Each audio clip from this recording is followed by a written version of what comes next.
Mga driver dismayado sa panibag-o na naman nga saka sa presyo sang gatong. Samtang pagnubo sa presyo sang liquefied petroleum gas, ginabi-abi naman. Inigitutukan ni Julius Belacaol. Buhin sa kita. Ini ang palareho nga sentimiento sa mga driver sa panibag-o na naman nga saka sa presyo sang gatong. Medyo maiba-iba na naman ng kwan eh. Ang income, nasunod na sa gasolina. Bagong tuig pa naman subong. Amo ni ang atubangon ang bagsakan ng presyo ng gasolina eh. Awat po tayo na samon kay ti mag 2 ka piso dako pa nga bagay tayo sa samon. Ang kinalain lang kanay Marnie kag Bernardo. Si Marnie, kung wala sa pasahero, pwede makapulupondo. Kung din makadulong nga pasero, sir nga may parking lang anay, pila. Muna na para nga makatipita sa gasolina. Si Bernardo naman, obligado nga maglibot.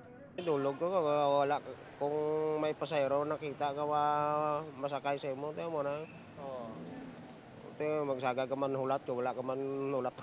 Alas 6 kaina, nagsaka sa 2 pesos kag 90 sentimos ang kada litro sang gasolina, 2 pesos kag 10 sentimos sa diesel, kag 3 pesos kag 5 sentimos naman sa kerosene. Kung may nagapanghayhay, mayara naman nga daw nakagulo ginhawa. Initungod ang presyo sang liquefied petroleum gas, nagnubo sang 3 tubtob 4 pesos kada kilo. Ang auto LPG naman, kapin 2 pesos man ang ginbuhin.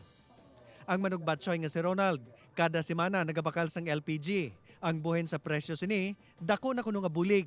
Mas mayo kung magdayon gimana nga ma-rollback sang 4 kilo, 4 per kilo kay ti maka dugang-dugang man samon man nga ano man iban paging expenses bala.